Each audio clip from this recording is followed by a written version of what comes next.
Recojan sus cosas. Se van a casa. La voz del hacendado cortó el silencio como una cuchilla afilada. Marina levantó los ojos asustada, todavía sosteniendo en la mano un trozo de pan mohoso que había sacado de la basura. A su lado, 3 niños sucios y hambrientos temblaban. Habían sido expulsados de todo, ya no tenían nada. Y ahora aquel hombre alto, montado en su caballo, los miraba con una expresión que ella no podía descifrar. Era rabia, era lástima. Sería otra puerta cerrándosele en la cara, a ella y a sus hijos. Marina no sabía si aquellas palabras eran una orden de expulsión o si, por primera vez en meses, alguien realmente le estaba ofreciendo ayuda. Lo que sucedió después de esa frase lo cambiaría todo. Pero para entender esta historia es necesario volver al principio. 3 meses antes de ese momento, detrás del almacén, Marina todavía tenía una vida. No era una vida fácil, pero era una vida. Tenía 35 años, 3 hijos sanos y un esposo trabajador que salía todos los días antes del amanecer para ganarse el pan de cada día. Vivían en una pensión sencilla en el pueblo, pagaban el alquiler a tiempo y los niños iban a la escuela cuando podían. No era mucho, pero era suficiente. Todo se derrumbó en una tarde de sol fuerte. El esposo de Marina estaba transportando costales de maíz en una carreta vieja por el camino de tierra que conectaba las haciendas con el pueblo. La carga era demasiado pesada. La bajada era empinada. La rueda de la carreta se rompió a mitad del camino. Lo que sucedió después fue rápido y brutal. La carreta volcó y él quedó atrapado debajo de todo ese peso. Cuando los otros trabajadores llegaron para ayudar, ya era tarde. Demasiado tarde. Marina recibió la noticia a media tarde. No lloró, no gritó. Se quedó allí parada sosteniendo a Miguel en brazos mientras el mundo se derrumbaba a su alrededor. Los otros 2 niños, Pedro y Lucas, se quedaron en silencio, intentando entender lo que aquello significaba. Papá no volvería más, nunca más. La vida, como la conocían, había terminado allí. El funeral fue al día siguiente. Pocas personas asistieron. El sacerdote rezó rápido, ansioso por irse antes de que el sol calentara demasiado. Las mujeres del pueblo miraban a Marina con lástima, pero ninguna se acercó para ofrecer ayuda. Los hombres mantuvieron la distancia. Cuando la última palada de tierra cubrió el ataúd, Marina se quedó sola en el cementerio con sus 3 hijos. Sola, de verdad. En los días siguientes, la realidad golpeó a su puerta con fuerza. El dueño del almacén apareció cobrando deudas que Marina ni siquiera sabía que existían. Su esposo había comprado a crédito durante meses. Ahora ella tendría que pagar. El casero de la pensión le dio 1 semana de plazo para conseguir el dinero del alquiler atrasado. 1 semana, 7 días para resolver una vida entera de problemas. Marina intentó de todo. Se ofreció a lavar ropa, a cocinar, a limpiar casas, cualquier cosa. Tocó de puerta en puerta con sus hijos detrás, pidiendo una oportunidad. Pero las puertas se cerraban una tras otra. Las mujeres del pueblo la miraban con desconfianza. Una viuda joven era un problema, una amenaza. Los maridos podían mirar demasiado. Los chismes podían empezar. Era mejor mantener la distancia. Y entonces llegó el peor golpe de todos. Doña Francisca, la dueña de la pensión donde Marina vivía desde hacía años, tocó a su puerta un domingo por la mañana. Era una mujer alta, de rostro duro y ojos fríos. Asistía a la iglesia todos los domingos, se sentaba en la primera fila y rezaba en voz alta para que todos la oyeran. Se creía mejor que los demás por eso. Doña Francisca se cruzó de brazos sobre su delantal almidonado y dijo con una voz seca, sin una pizca de piedad: «No acepto a una mujer sin marido en mi casa. Eso va en contra de los principios cristianos. La gente va a hablar mal y no puedo permitir que mi reputación se manche por gente como usted. Tiene hasta mañana para irse». Marina sintió como si le hubieran dado un puñetazo en el estómago. Gente como usted. Las palabras quemaron más que cualquier otra cosa. Ya no era una persona, era un problema, una carga, algo que necesitaba ser desechado. Si estás llegando aquí al canal ahora, ven a formar parte de esta comunidad que adora las historias que tocan el corazón. Suscríbete para no perderte ningún video como este. Escribe también en los comentarios desde dónde nos escuchas. Nos encanta saber hasta dónde llegan estas historias. Al día siguiente, doña Francisca echó las pocas cosas de Marina a la calle. 2 bultos de ropa, algunos trapos viejos y una olla abollada. Era todo lo que quedaba de una vida entera. Pedro, el mayor, ayudó a su madre a cargar todo. Lucas sostenía la mano de Miguel, que lloraba en voz baja, sin entender por qué se iban de casa. Marina intentó encontrar refugio, suplicó, lloró, pero todas las respuestas eran las mismas. No, no tenemos espacio, no podemos ayudar. Busque a sus parientes, váyase a otro lugar. El pueblo entero le dio la espalda a ella y a los niños, como si fueran invisibles, como si no valieran nada. Durante semanas, Marina y sus hijos durmieron donde podían, debajo de árboles, en graneros abandonados, en cualquier rincón que ofreciera un poco de protección contra el frío de la noche. Los niños adelgazaron, la ropa se rasgó, el hambre se convirtió en una compañera constante, y así fue como Marina acabó detrás de aquel almacén, hurgando en la basura en busca de comida. Así fue como se vio en el fondo del pozo, sin esperanza, sin futuro. Así fue como todo parecía haber llegado a su fin. Pero lo que aún no sabía era que a veces es necesario llegar al fondo para finalmente encontrar la salida. Fue en una tarde particularmente calurosa que Marina y los niños terminaron de rebuscar en todos los rincones detrás del almacén. No había nada más, ni restos, ni sobras, nada. El hambre apretaba tanto que Miguel comenzó a llorar. No era un llanto fuerte, era un llanto débil, cansado, de quien ya no tiene fuerzas ni para quejarse. Marina abrazó a su hijo menor y sintió que el corazón se le partía. Pedro y Lucas estaban sentados en el suelo de tierra mirando a la nada. Demasiado delgados, demasiado sucios, demasiado cansados.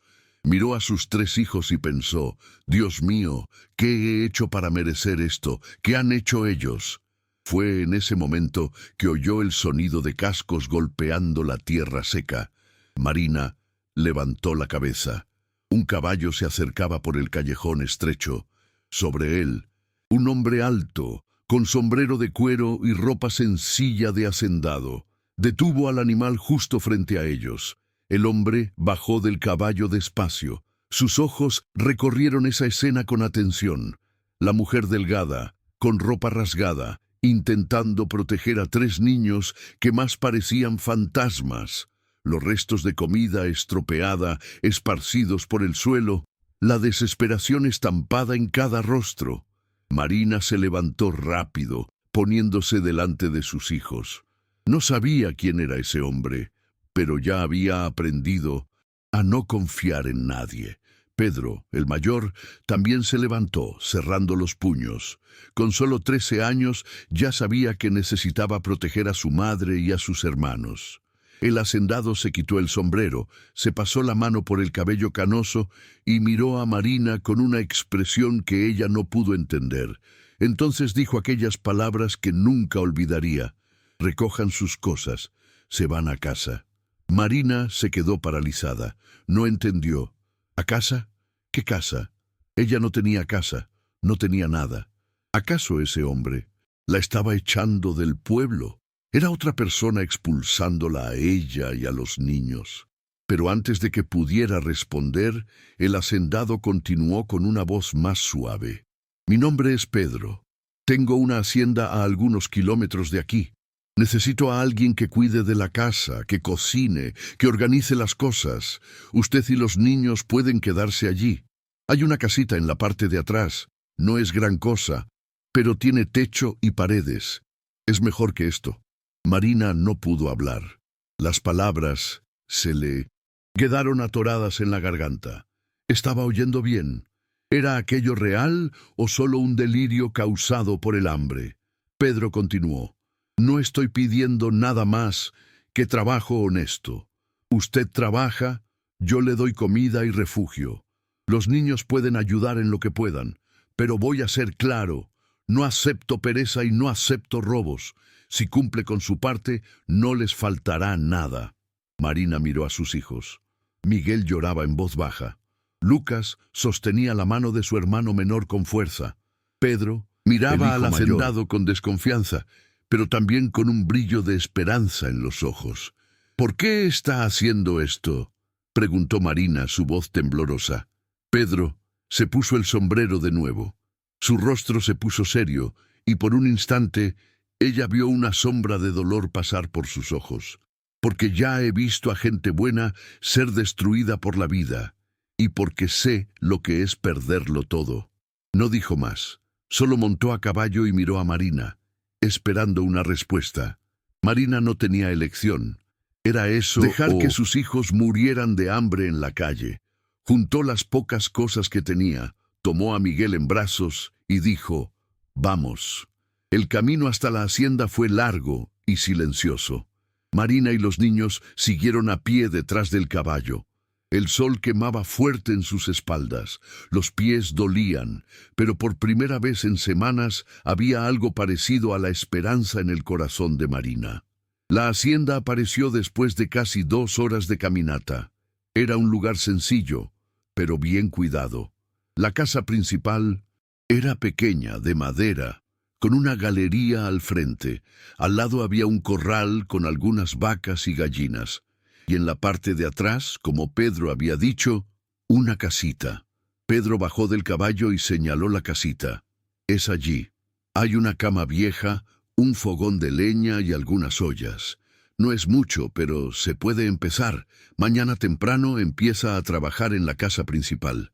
Los niños pueden sacar agua del pozo y cuidar de las gallinas. Marina entró en la casita con sus hijos. Era pequeña. Las paredes tenían agujeros. El techo estaba medio torcido, pero tenía 4 paredes y un techo. Era más de lo que habían tenido en semanas. Esa noche, Pedro les envió comida: arroz, frijoles, un trozo de carne y tortillas. Los niños comieron como si no hubiera un mañana. Marina comió despacio, todavía sin creer que aquello fuera real. Cuando se acostó en la cama vieja con sus 3 hijos apretados a su lado, Marina miró al techo y susurró una oración. Por primera vez en mucho tiempo, sintió que tal vez, solo tal vez, las cosas podrían mejorar. Pero lo que Marina aún no sabía era que aquel hacendado callado y solitario cargaba sus propias heridas, heridas tan profundas como las de ella, y que aquel encuentro cambiaría no solo la vida de ella y los niños, sino también la vida de él, porque a veces salvar a alguien es también una forma de salvarse a sí mismo. Los primeros días en la hacienda fueron de trabajo duro.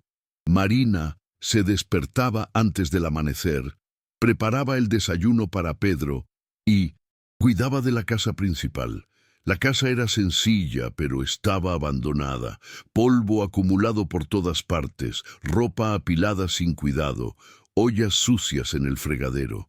Era como si nadie hubiera vivido realmente allí en años. Marina limpió, organizó, lavó, cocinó. Los niños ayudaban como podían. Pedro, el hijo mayor, sacaba agua del pozo y la llevaba a la casita. Lucas cuidaba de las gallinas y recogía los huevos. Miguel, demasiado pequeño para trabajos pesados, se quedaba cerca de su madre, ayudando a barrer y a organizar las cosas. El hacendado Pedro era un hombre de pocas palabras. Salía temprano para cuidar del ganado y las plantaciones. Volvía a mediodía para almorzar y salía de nuevo hasta el anochecer. Comía en silencio. Agradecía la comida con un asentimiento y volvía a la galería, donde se quedaba sentado hasta tarde en la noche, fumando y mirando el horizonte. Marina se dio cuenta de que había algo extraño en la casa principal. Al fondo, en una de las habitaciones, la puerta estaba siempre cerrada. Nunca había entrado allí, ni había sido invitada, pero sentía que había algo importante en esa habitación, algo que Pedro no quería que nadie tocara. Fue solo después de 2 semanas que Marina descubrió la verdad. Era un sábado por la tarde. Pedro había ido al pueblo a comprar provisiones.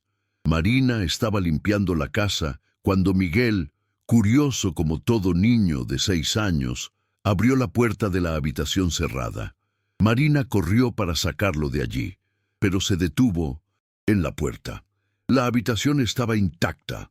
Una cama matrimonial cubierta con una colcha blanca, una cómoda con ropa de mujer cuidadosamente doblada, juguetes de niño en un rincón y en la pared, un retrato, una mujer hermosa, de sonrisa suave, sosteniendo en brazos a una niña pequeña. Marina lo entendió todo en ese momento. Pedro había perdido a su familia y nunca había logrado superarlo. Cerró la puerta despacio y tomó a Miguel de la mano. No dijo nada a los otros niños. Aquello no era asunto suyo. Cuando Pedro volvió del pueblo al final de la tarde, Marina estaba preparando la cena. Él entró en la cocina, dejó las provisiones sobre la mesa y se quedó allí parado, mirándola. «¿La puerta estaba abierta?», preguntó él, su voz baja. Marina dejó de remover la olla y se giró. Él lo sabía. Claro que lo sabía. Fue sin querer. Miguel es un niño. No sabía que no podía entrar. Pedro se quitó el sombrero y se pasó la mano por el rostro cansado. Se quedó en silencio por un largo momento. Entonces dijo: «Murieron hace 4 años, tuberculosis. Primero, mi hija, Ana Clara, tenía 5 años. Después mi esposa, Rosa, 2 semanas después. Intenté buscar al médico en el pueblo, pero tardó demasiado. Cuando llegó, ya no había nada que hacer». Marina sintió que el pecho se le oprimía. Sabía lo que era perder a alguien. Sabía lo que era ese dolor que nunca pasa. «Lo siento mucho», dijo en voz baja. Pedro negó con la cabeza. «Desde ese día no he podido entrar más en esa habitación». Todo tal como estaba. Dejé su ropa, los juguetes de la niña, todo. Porque si quitaba esas cosas de allí, sería como borrarlas de mi vida para siempre. Se puso el sombrero de nuevo y salió. Marina se quedó allí parada, con las manos temblando. Ahora entendía por qué ese hombre era tan cerrado, por qué vivía solo, por qué la había sacado a ella y a los niños de esa situación. Porque él sabía lo que era sufrir, y no quería ver a nadie más sufriendo. Esa noche, Marina se acostó con los niños y pensó en Pedro. 2 viudos, 2 historias de pérdida, 2 vidas destrozadas intentando reconstruirse. Tal vez por eso Dios los había puesto en el camino del otro, no para reemplazar lo perdido, sino para construir algo nuevo. Los días fueron pasando. La hacienda comenzó a tener vida de nuevo. Mariana cocinaba comidas de verdad y Pedro se comía todo sin dejar sobras. Los niños engordaron un poco. Las mejillas de Miguel se volvieron menos hundidas. Pedro, el hijo mayor, comenzó a ayudar al hacendado con el ganado. Lucas cuidaba de la huerta con dedicación, y poco a poco aquella casa que estaba muerta comenzó a respirar de nuevo. Pedro empezó a hablar más, no mucho, pero lo suficiente. Le enseñó al niño mayor a lazar el ganado. Le mostró a Lucas cómo sembrar frijoles en la época correcta. Y Miguel, el pequeño, seguía al hacendado a todas partes, llamándolo Don Pedro, con una admiración que hacía sonreír al hombre por primera vez en años. Marina veía todo aquello y sentía algo crecer dentro de su pecho. No era amor, todavía no, pero era algo parecido a la esperanza. La esperanza de que tal vez, solo tal vez, esa familia rota pudiera ser reparada, que esos 2 corazones partidos pudieran encontrar una forma de volver a latir. Pero lo que ninguno de ellos sabía era que el pueblo no veía esa situación con buenos ojos y que pronto la tormenta llegaría. 2 meses pasaron. La hacienda prosperaba, Las vacas estaban gordas, la huerta producía bien, la casa estaba limpia y organizada. Y por primera vez en años, Pedro no se quedaba en la galería hasta tarde en la noche. Entraba en casa, cenaba con calma, conversaba un poco con Marina sobre el trabajo del día siguiente y se iba a dormir. La rutina había traído paz a ese lugar. Marina también estaba diferente. Había ganado algunos kilos. Su rostro ya no estaba tan demacrado. Sus ojos habían vuelto a brillar y sonreía, no mucho, pero sonreía, especialmente cuando veía a sus hijos corriendo por el patio, jugando como los niños deben, y jugar. Habían vuelto a ser niños de verdad. Pedro, el hijo mayor, ahora con 13 años, se había convertido en el brazo derecho del hacendado. Se despertaba temprano, ayudaba a ordeñar las vacas, arreglaba cercas y aprendía todo lo que el hombre le enseñaba. Pedro, el hacendado, veía en el muchacho un reflejo de lo que él mismo había sido en su juventud. Trabajador, serio, dedicado. Lucas se había apegado a la huerta, cuidaba las plantas con cariño, regaba todos los días y celebraba cada tomate que nacía. Miguel, el pequeño, era la sombra de don Pedro. Seguía al hombre a todas partes, y el hacendado, que desde hacía 4 años no tenía ningún niño cerca, dejaba que el pequeño lo acompañara, enseñándole pequeñas cosas, escuchando las 1000 preguntas que solo un niño de 6 años sabe hacer. Una tarde, mientras Marina preparaba el almuerzo, Pedro entró en la cocina con una expresión seria. Se quitó el sombrero y se quedó allí parado, como si buscara las palabras correctas. Necesito ir al pueblo mañana. Hay algunas cosas que necesito resolver, dijo. Marina dejó de remover la olla y lo miró. ¿Algún problema? Pedro negó con la cabeza. No, solo negocios, pero quería que supieras que la gente del pueblo anda hablando. Marina sintió que el estómago se le encogía. Sabía que eso iba a suceder tarde o temprano. ¿Hablando de qué?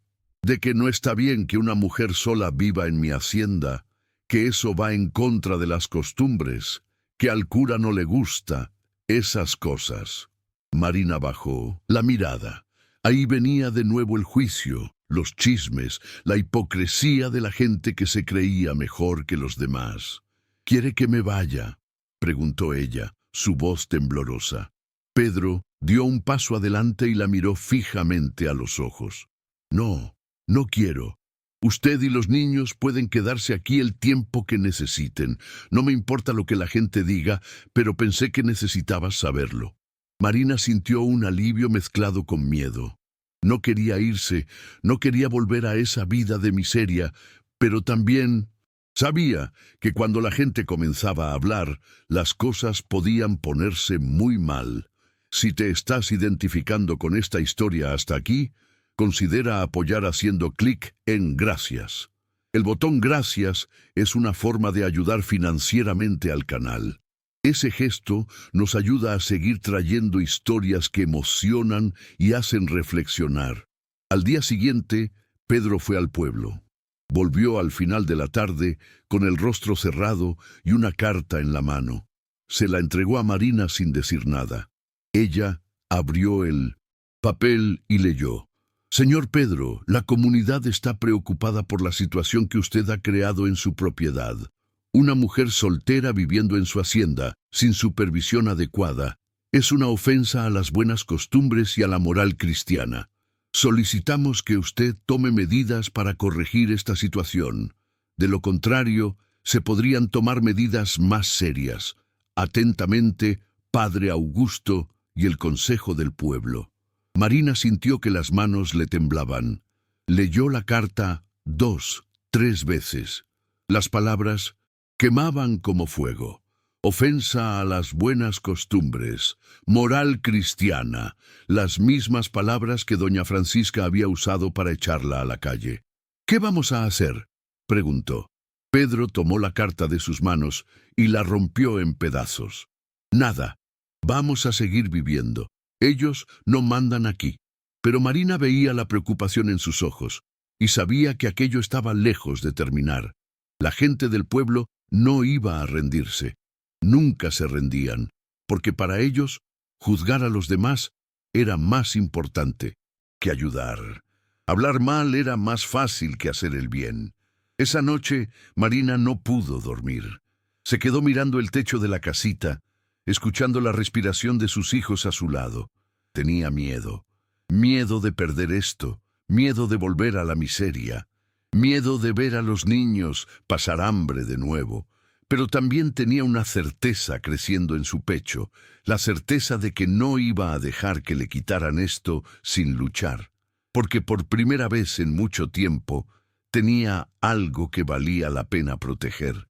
No era solo un techo, no era solo comida, era dignidad, era esperanza, era una nueva oportunidad de vivir. Y no iba a renunciar a eso, no sin luchar. En los días siguientes, la presión aumentó. El dueño del almacén, que siempre le vendía provisiones a Pedro, comenzó a hacer preguntas.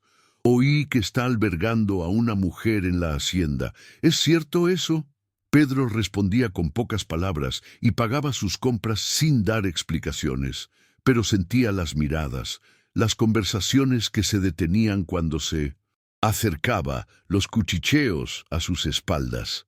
En la iglesia, el domingo, el padre Augusto habló sobre los peligros de la tentación y la importancia de mantener una reputación limpia ante Dios. No mencionó nombres, pero todo el mundo sabía de quién estaba hablando. Las mujeres del pueblo miraban a Pedro con desaprobación. Los hombres desviaban la mirada, avergonzados de ser vistos conversando con él. Pedro salió de la iglesia antes incluso de que terminara la misa. Montó a caballo y volvió a la hacienda con el corazón apesadumbrado. Sabía que aquello apenas comenzaba. Conocía bien a esa gente. Cuando decidían que algo estaba mal, no paraban hasta destruir la vida de la persona. Marina notó el cambio en él. Pedro se volvió más callado, más cerrado. Pasaba horas en la galería, fumando y mirando a la nada. Durante la cena apenas tocaba la comida y por la noche ella lo oía caminar por la casa sin poder dormir. Una semana después de la carta, apareció un visitante en la hacienda. Era don Joaquín, uno de los hombres más ricos del pueblo, dueño de tierras, ganado e influencia. Llegó en una bonita calesa tirada por 2 caballos y bajó con la soberbia de quien está acostumbrado a ser obedecido. Pedro estaba en el corral cuando el hombre llegó. Dejó lo que estaba haciendo y fue hacia el visitante. Marina observaba desde lejos con los niños a su lado. «Buenos días, Pedro», dijo Joaquín quitándose el sombrero.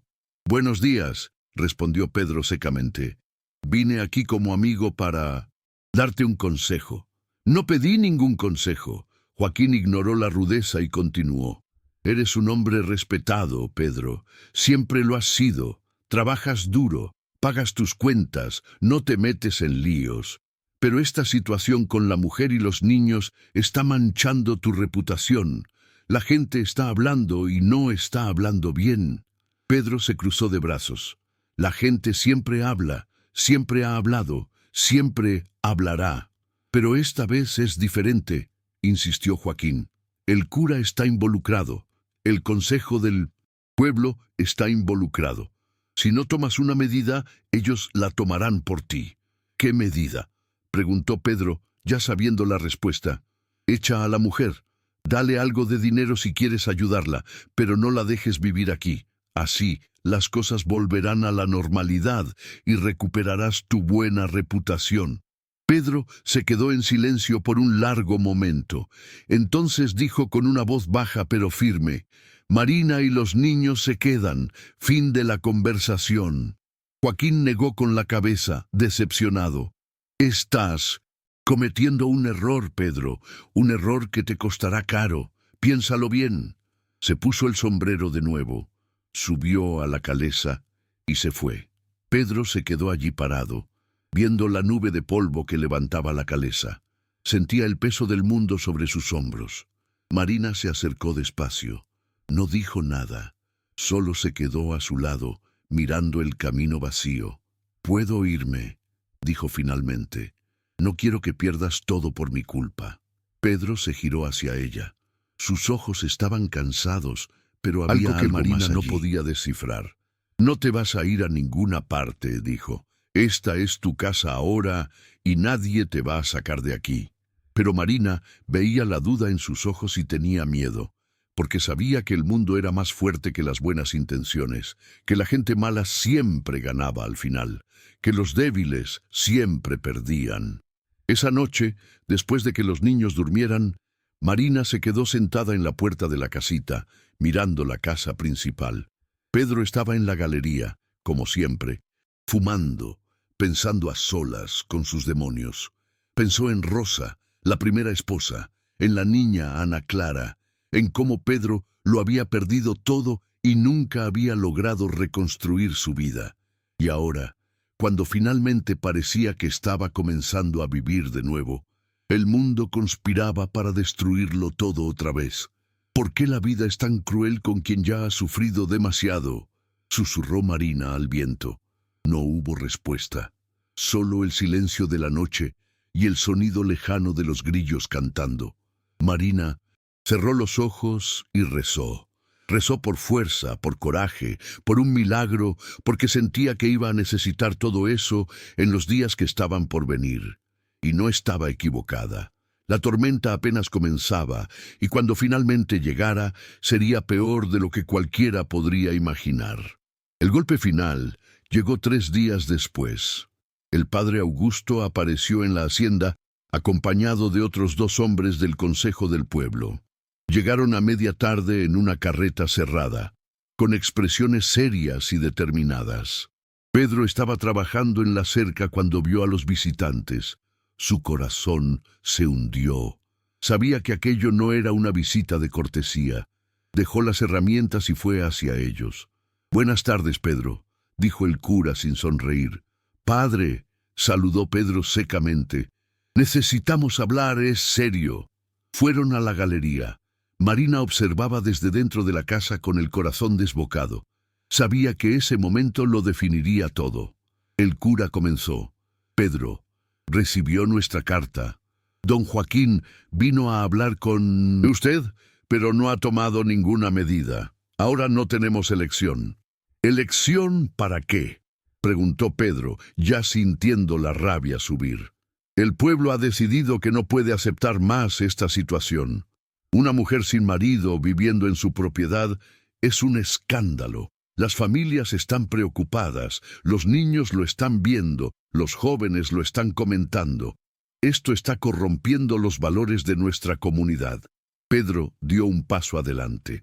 «Marina trabaja para mí. Ella y sus hijos viven en la casita de atrás. No hay nada de malo en eso». Uno de los hombres del consejo, el señor Mateo, intervino. «Hay todo de malo, Pedro. No estás casado con ella, no es tu pariente, no hay ningún vínculo familiar, es impropio, indecente». «Indecente es dejar a una mujer y a 3 niños morir de hambre en la calle», respondió Pedro, su voz temblando de rabia. El cura levantó la mano, intentando calmar los ánimos. «Nadie está diciendo que no puedas ayudarla, Pedro, pero hay otras formas.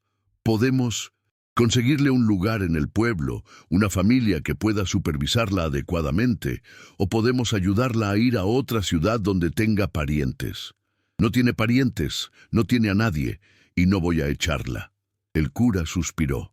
Entonces sacó otro papel de su bolsillo. «Entonces no nos ha dejado otra opción. Este es un documento firmado por el Consejo del Pueblo y avalado por mí como representante de la Iglesia. Si no echa a la mujer para el final de esta semana, tomaremos medidas legales. Iremos al juez del distrito y pediremos una orden para removerla por la fuerza si es necesario. Y su reputación, Pedro, quedará completamente destruida». Pedro sintió que la sangre se le helaba. Hablaban en serio. No era un farol. Realmente iban a hacerlo. «Ustedes no tienen ese derecho», dijo, pero su voz salió débil. «Sí lo tenemos», respondió el señor Mateo. «Tenemos el derecho de proteger a nuestra comunidad de la inmoralidad. Y eso es lo que vamos a hacer. Los tres hombres se fueron.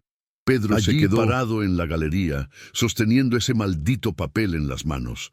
Sentía como si le hubieran dado un puñetazo en el estómago. Marina salió de la casa. Había oído todo. Las lágrimas corrían por su rostro. «Me iré», dijo, su voz quebrada. «No puedo dejar que te destruyan por mi culpa». Pedro no respondió. Se quedó allí, mirando el papel, sintiendo el peso del mundo sobre sus hombros. Pensó en Rosa, en Ana Clara, en cómo les había fallado, en cómo no pudo salvarlas. Y ahora estaba fallando de nuevo, fallándole a Marina, fallándole a esos niños inocentes. El miedo se apoderó de él, el miedo a perderlo todo, el miedo a quedarse solo de nuevo, el miedo a enfrentar a todo el pueblo. Y ese miedo fue más fuerte que todo. Esa noche, Pedro llamó a Marina para hablar. Ella vino con los ojos rojos de tanto llorar. Los niños dormían en la casita. «Tienes que irte», dijo sin mirarla a los ojos. Marina sintió como si le hubieran clavado un cuchillo en el pecho. «Pedro, no tengo elección. Si te quedas, me van a destruir. Me quitarán la hacienda, me meterán en la cárcel. No puedo arriesgarme a eso. ¿Pero a dónde iré? ¿Y los niños?» Pedro sacó un sobre de su bolsillo y lo puso sobre la mesa. «Aquí hay dinero. Es todo lo que tengo. Tómalo y vete a otro pueblo, cualquier lugar lejos de aquí. Empieza de nuevo». Marina tomó el sobre con las manos temblorosas. Miró al hombre que la había salvado a ella y a sus hijos, al hombre que le había dado esperanza cuando ya no había ninguna. Y ahora la estaba echando. «Pensé que eras diferente», dijo, su voz llena de dolor. «Pensé que eras valiente». Pedro bajó la cabeza. No pudo responder porque sabía que ella tenía razón. Era un cobarde dominado por el miedo. Marina tomó el dinero y salió. Volvió a la casita, despertó a los niños y comenzó a empacar las pocas cosas que tenían. Pedro, el hijo mayor, preguntó qué estaba pasando. Marina no pudo explicarle, solo dijo que tenían que irse. A la mañana siguiente, antes del amanecer, Marina y los tres niños dejaron la hacienda. Llevaban sus bultos a la espalda y el dinero que Pedro les había dado en el bolsillo. Caminaron por el camino de tierra, sin mirar atrás. Pedro lo vio todo desde la galería. Vio a la mujer y a los niños alejarse, desaparecer en la curva del camino y sintió que el corazón se le partía en el pecho, porque sabía que acababa de cometer el peor error de su vida. Pero era demasiado tarde. Ya se habían ido, y él estaba solo de nuevo. Como siempre, había estado, como siempre estaría. Si estás siguiendo esta historia, cuéntame en los comentarios. ¿Harías lo que Pedro hizo en esta situación? Quiero saber tu opinión sincera. Marina y los niños caminaron durante horas. El sol subía en el cielo, quemando con fuerza. Miguel comenzó a quejarse de que le dolían los pies. Lucas estaba cansado. Pedro, el mayor, caminaba en silencio, con el rostro cerrado y los puños apretados. Llegaron a un rancho abandonado al borde del camino. Era un lugar miserable. Paredes cayéndose, techo agujereado, suelo de tierra. Pero era el único refugio que tenían. Marina dejó los bultos en el suelo y se sentó, exhausta. Los niños se acostaron a su alrededor. «¿Por qué tuvimos que irnos, mamá?», preguntó Miguel con los ojos llenos de lágrimas. Marina no supo qué responder. ¿Cómo explicarle a un niño de 6 años que el mundo era cruel, que la gente era mala, que incluso quien parecía bueno podía abandonarte cuando las cosas se ponían difíciles? «A veces, las cosas no salen bien, mi hijo», fue todo lo que pudo decir. Esa noche fue larga y fría. Miguel lloró hasta quedarse dormido. Lucas se quedó abrazado a su madre. Pedro, el mayor, se quedó despierto, mirando el techo agujereado, viendo las estrellas a través de los agujeros, y se juró a sí mismo que un día sería diferente. Un día sería lo suficientemente fuerte para proteger a su madre y a sus hermanos. Un día nadie podría hacerles daño. Mientras tanto, en la hacienda, Pedro no podía dormir. Caminaba por la casa vacía, sintiendo el peso de la soledad volver con toda su fuerza. La cocina estaba silenciosa. Ya no olía a la comida de Marina. Ya no se oía el sonido de los niños jugando. Ya no había vida. Se sentó en la galería, encendió un cigarro y se quedó mirando la oscuridad. Pensó en Rosa, en Ana Clara, en cómo les había fallado. Y ahora le había fallado a Marina y a los niños también. Porque eso es lo que él hacía. Fallaba. Siempre fallaba. A la mañana siguiente, un viejo conocido tocó a la puerta de la hacienda. Era don Gerardo, un trabajador afrodescendiente de cabello blanco que había ayudado a Pedro durante muchos años. Un hombre sabio que había vivido mucho y sufrido más aún.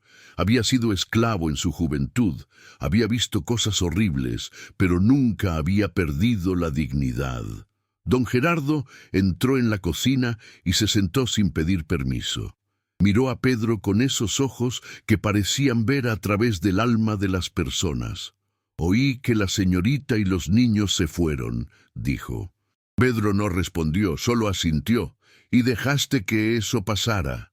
«No tuve elección, don Gerardo. Iba a perderlo todo». El viejo sonrió con tristeza. «¿Y crees que no lo has perdido todo de todos modos? Mira a tu alrededor, muchacho. Mira esta casa. Está vacía, muerta, igual que antes de que esa familia llegara. Estás solo de nuevo. Entonces dime, ¿qué salvaste exactamente?» Pedro sintió que las palabras le cortaban por dentro. «Usted no entiende. Me iban a destruir. Me iban a quitar la hacienda. Me iban a... ¡Nada!», interrumpió don Gerardo golpeando la mesa. «Iban a hablar, iban a juzgar, iban a hacer lo que esa gente siempre hace, pero no podían quitarte nada si no los dejabas. El problema no eran ellos, Pedro. El problema era tu miedo». Pedro bajó la cabeza. «Ya lo perdí todo una vez. No puedo pasar por eso de nuevo». «¿Crees que a Rosa le gustaría verte así?», preguntó don Gerardo con voz firme. «Escondido, con miedo, dejando a una mujer y a 3 niños a su suerte porque tienes miedo de lo que la gente va a decir. No pude salvarla, no pude salvar a mi hija». «No, no pudiste», asintió el viejo, «y nunca podrás porque ya se fueron. Pero Marina está viva, esos niños están vivos. Puedes salvarlos a ellos, pero tienes que elegir. Tienes que decidir si vas a pasar el resto de tu vida con miedo o si finalmente vas a tener coraje». Pedro se quedó en silencio. Las palabras de don Gerardo resonaban en su cabeza. Tenía razón. Todo estaba bien. Había dejado que el miedo venciera. Había elegido la cobardía. Don Gerardo sacó un papel doblado de su bolsillo y lo puso sobre la mesa. «Este es el título de mi tierra, 40 hectáreas. Logré comprarlo con el sudor de 40 años de trabajo. Es poco, pero es mío, legal, registrado». Pedro miró el papel sin entender. «¿Por qué me muestra esto?». «Porque vas a transferir esta tierra a Marina. La vas a hacer propietaria, legal, registrada. Entonces esa gente del pueblo no podrá hacer nada. Ella tendrá derechos, tendrá la protección de la ley». Pedro abrió mucho los ojos. «Don Gerardo, no puedo aceptar esto. Esa tierra es toda su vida. Y se la estoy dando a la vida de ella, a la vida de esos niños. Porque a diferencia de ti, yo entiendo que solo tenemos 2 opciones en la vida: morir de rodillas o vivir de pie. Y yo elegí vivir de pie». El viejo se levantó y caminó hacia la puerta. Antes de salir, se giró y dijo: «Ahora decides tú, Pedro. ¿Vas a seguir viviendo como un cobarde o vas a hacer lo correcto?». Se fue. Pedro se quedó solo en la cocina, mirando ese título. Pensó en Rosa, en Ana Clara. Pensó en Marina, en los niños. Pensó en todo lo que había perdido y en todo lo que aún podía salvar. Y entonces, por primera vez en 4 años, Pedro tomó una decisión valiente, una decisión que lo cambiaría todo. Tomó el título, se puso el sombrero y salió. Tenía trabajo que hacer. Pedro fue directamente al registro de la propiedad del distrito. El registrador, un hombre viejo con gafas gruesas, lo miró sorprendido cuando vio el título de don Gerardo. ¿Estás seguro de esto?, preguntó el registrador. Lo estoy, respondió Pedro con firmeza. Quiero transferir esta propiedad a Marina hoy. El registrador dudó, pero no podía negarse. Era legal. La documentación estaba en orden. Preparó los papeles. Pedro firmó con mano firme y en menos de una hora Marina era oficialmente propietaria de 40 hectáreas de tierra. Pedro guardó los documentos en su bolsillo y salió. Pero no fue a Dinche buscar a Marina. No, todavía tenía otra cosa que hacer primero. Era domingo, día de misa. La iglesia estaba llena. Todos estaban allí. El padre Augusto, don Joaquín, el señor Mateo, doña Francisca, todas las familias del pueblo.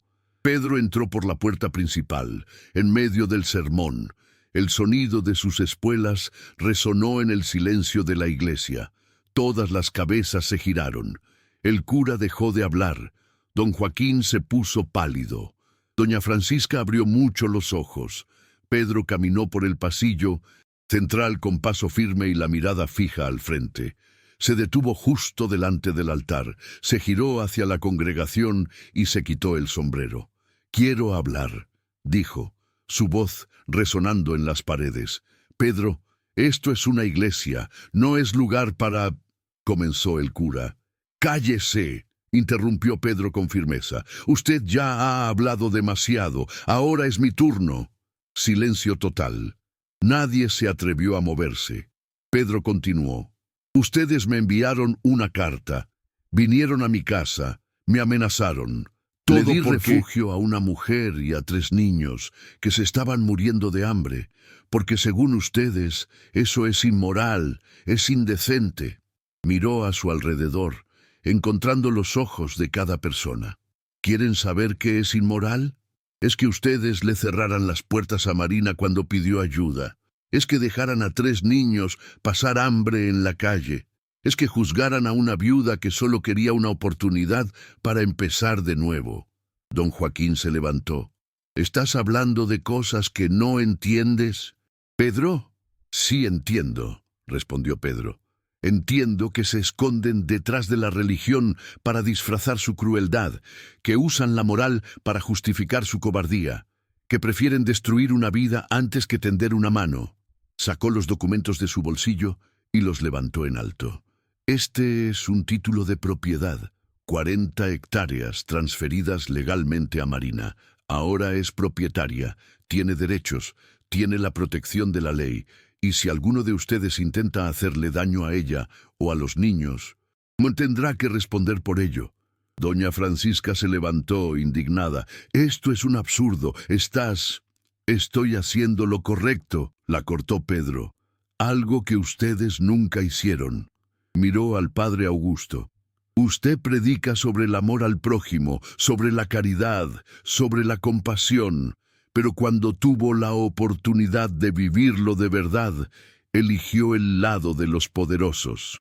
Eligió juzgar en lugar de ayudar». El cura bajó la cabeza, sin respuesta.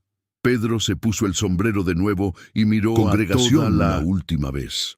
«Marina y los niños volverán a mi hacienda, y me casaré con ella, porque merece respeto, merece dignidad y merece a alguien que tenga el coraje de estar a su lado contra todo y contra todos».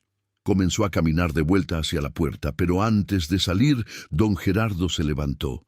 El viejo aplaudió despacio, con firmeza, un sonido que resonó en la iglesia. Luego, la maestra de la escuela se levantó y aplaudió también. Después, 3 familias de hacendados. Después, algunas personas más. No eran todos, pero eran suficientes. Pedro salió de la iglesia con la cabeza en alto, montó a caballo y galopó por el camino de tierra. Tenía que encontrar a Marina. Tenía que arreglar el error que había cometido. La encontró a ella y a los niños en el rancho abandonado. Estaban sentados en el suelo, comiendo el resto del pan duro que tenían. Cuando vieron llegar a Pedro, Marina se levantó asustada. Los niños se escondieron detrás de ella. Pedro bajó del caballo y caminó hacia ella. Se quitó el sombrero, la miró a los ojos con toda la sinceridad que tenía. «Fui un cobarde», dijo. «Dejé que el miedo hablara más alto. Los abandoné a ti y a los niños cuando más me necesitaban, y me arrepentiré de eso por el resto de mi vida». Marina no dijo nada, solo lo miró esperando.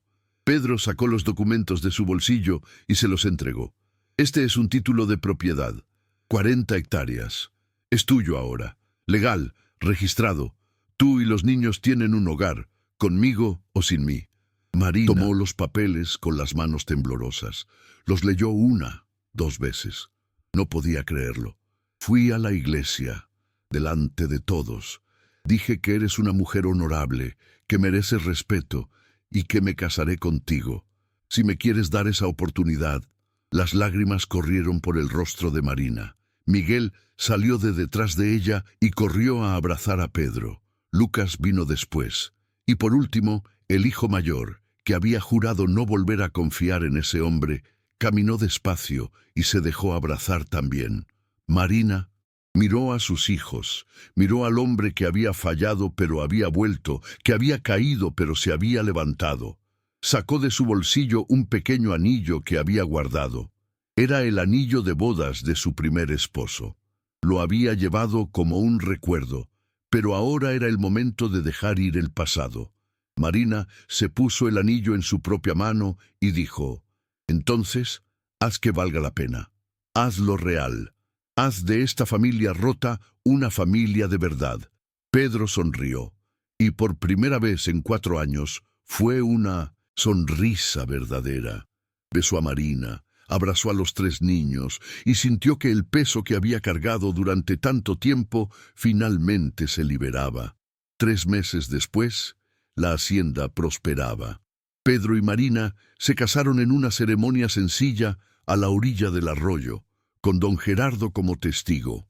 El hijo mayor se convirtió en un hombre trabajador y responsable. Lucas cuidaba de la huerta con dedicación y Miguel seguía a su padrastro por todas partes, aprendiendo a ser un hombre. Las mujeres del pueblo comenzaron a visitarlos, tímidas al principio. Algunas llevaron pan, otras llevaron disculpas. Marina recibió a todas con amabilidad, pero nunca olvidó quién le había dado la espalda cuando más lo necesitaba. Una tarde, mientras el sol se ponía sobre el valle, Pedro y Marina se quedaron en la puerta de la casa mirando a los niños jugar. Detrás de ellos, en la habitación que antes estaba cerrada, la ropa de Rosa y los juguetes de Ana Clara habían sido guardados con cariño, no borrados, solo puestos en su debido lugar, porque el pasado merecía respeto, pero no podía aprisionar el presente. Pedro tomó la mano de Marina y dijo: «Gracias». «¿Por qué?», preguntó ella. «Por enseñarme que la vida no termina cuando perdemos algo, que siempre hay una segunda oportunidad, que el coraje no es no tener miedo, sino hacer lo correcto, incluso con miedo». Marina sonrió y le apretó la mano. Nos salvamos el uno al otro. Eso fue lo que pasó. Los niños corrieron hacia ellos, riendo, felices, y en ese momento Pedro entendió que un hogar no era un lugar que se encontraba, era un lugar que se construía. Un día a la vez, una elección valiente a la vez, con personas por las que valía la pena luchar. Y mientras el sol se ponía en el horizonte, pintando el cielo de dorado y rojo, esa familia remendada finalmente encontró la paz. Si has seguido esta historia hasta el final y te has emocionado con ella, ven a formar parte de nuestra familia de miembros del canal.